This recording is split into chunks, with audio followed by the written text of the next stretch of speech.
এই বৃষ্টির মধ্যেই আমার বাড়ি থেকে আলাদা করে দিয়েছে।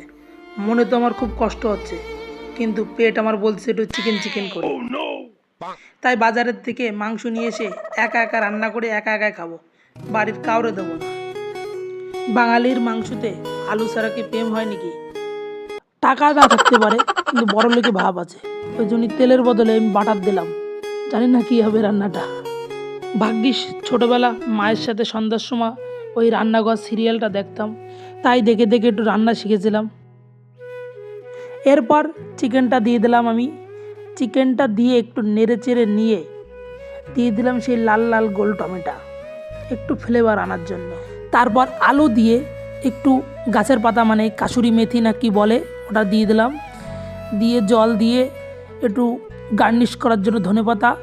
তারপর তৈরি হয়ে গেল আমার সেই বিশ্ববিখ্যাত চাইনিজ চিকেন।